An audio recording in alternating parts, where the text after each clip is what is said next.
আমি মেসি, আপনারা সবাই জানেন আমি মাঠে ঘাটে খাটে সব জায়গায় সেরা। এবার বিশ্বের সেরা হওয়ার জন্য চলে এসেছি অ্যামাজনের জঙ্গলে। অ্যামাজনের জঙ্গলে আপনাদের সারভাইভ করে দেখাবো কিভাবে অ্যামাজনের জঙ্গলে খালি হাত পায়ে টিকে থাকতে হয়। প্রথমেই চুদুর বুদুর হেলিকপ্টারের পাইলটকে বললাম আমাকে নামিয়ে দাও, তাই সে আমাকে নামিয়ে দিল। আমি প্যারাশুট নিয়ে আকাশে উঠতেছি আর অ্যামাজন জঙ্গলের ভালো একটা জায়গা দেখে ল্যান্ড করব। আমি প্যারাশুট নিয়ে সেই জায়গাটাই দেখতেছি। অবশেষে একটা জায়গা খুঁজে পেলাম ল্যান্ড করার জন্য। আমি আর দেরি না করে সেখানে ল্যান্ড করে ফেললাম। সুস্থ শরীরে তো ল্যান্ড করলাম। এখন আমাকে এখানে একটি বাসা তৈরি করতে হবে, কারণ আমি থাকবো কোথায় সেই জায়গাটাও এখানে নাই।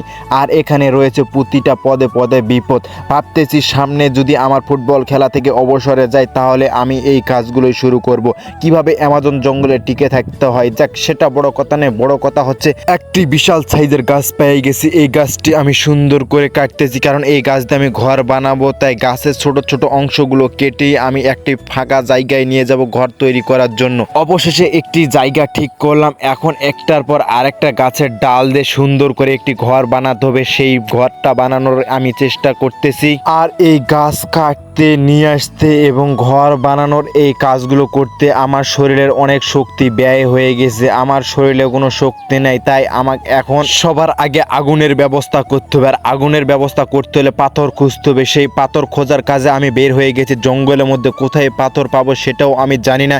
অবশেষে অনেক খোঁজাখুঁজির পর আমি এক জায়গায় অনেকগুলো পাথর দেখতে পেলাম। পাথর দেখতে পেয়ে মনের মধ্যে দাদা পুরো সেটা ভাঙ্গা অনুভূতি হচ্ছে। যেই অনুভূতিটা আমি বিশ্বকাপ জয় লাভ করার পরও পাইনি, সেই অনুভূতিটা আমার এই জায়গায় পাইছি। দেখ, সেটা বড় কথা নয়, বড় কথা হচ্ছে আমি সুন্দর দেখে পাথর খুঁজতেছি, কারণ যেই পাথর দিয়ে আগুন জ্বালানো যাবে সেই পাথর আমাকে এখান থেকে নিয়ে যেতে হবে। তো এই পাথরটি আমার পছন্দ হয়েছে, পাথরটি আমি আমার বাসাতে নিয়ে চলে আসলাম। এখন এই পাথরটা দিয়ে আমি আগুন জ্বালাবো। অবশেষে দাদা আমি আগুন জ্বালাতে সক্ষম হয়েছি। পাথরটা পুরো সেটা ভাঙ্গা ছিল, তাই আগুন জ্বালাতে আমার বেশি টাইমই লাগেনি।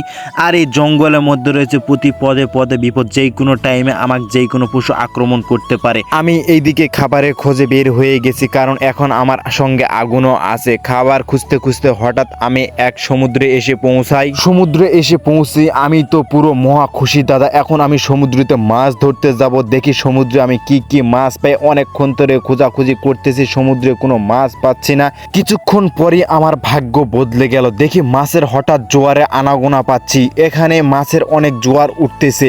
তখনই আমি একটা একটা করে ধরার চেষ্টা করতেছি, কিন্তু মাছ আমি ধরতে পারছি না। অবশেষে আমি দুইটা মাছ ধরছি, বিশাল বিশাল সাইজের।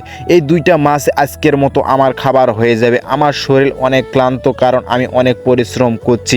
আর এই জঙ্গলের মধ্যে প্রতি পদে পদে রয়েছে বিপদ। তাই আমি আর দেরি না করে মাছ দুইটি সুন্দর করে আগুন জ্বালিয়ে পোড়ালাম। আমার অনেক ক্ষুধা পাইছে, তাই কিছুক্ষণ পোড়ার পরে আমি মাছগুলো খেয়ে নিলাম। সবচেয়ে বড় কথা হচ্ছে আমি পেয়ে গেছি সমুদ্রের দেখা। আর এই সমুদ্রের দেখা যেহেতু পেয়েছি, তাই আমার বাড়ি যাইতে খুব একটা দেরি লাগবে না। এখন মেন কথা হচ্ছে সমুদ্রে আমি কিছুক্ষণ দাঁড়িয়ে থাকবো, কেউ আমাকে দেখতেছে কি না। কেউ যদি আমাকে না দেখে তাহলে আমি এখন চিন্তা করছি যে আমি এই সমুদ্রে নিজেই পার হব। আর সমুদ্র পার হতে লাগবে নৌকা। তাই আমাকে এখন নৌকা একটি বানানো লাগবে, কারণ অন্যের ভরসায় আমি আর থাকে সময় নষ্ট করতে চাই না। ইতিমধ্যেই আমি অনেকক্ষণ ধরে এই জঙ্গলের মধ্যে আছি, অ্যামাজন জঙ্গলে। একটি কুড়াল নিয়ে চলে আসলাম জঙ্গলের মধ্যে। এসে গাছ কাটতে শুরু করলাম। গাছ কাটে গাছ দিয়ে বানাবো একটি সুন্দর করে নৌকা।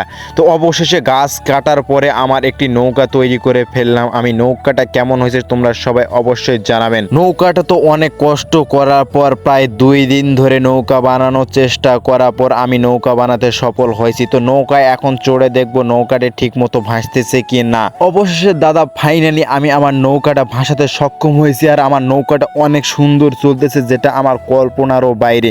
তো দেখা হচ্ছে নতুন একটি চ্যালেঞ্জিং ভিডিও নিয়ে। সবাই ভালো থাকবেন।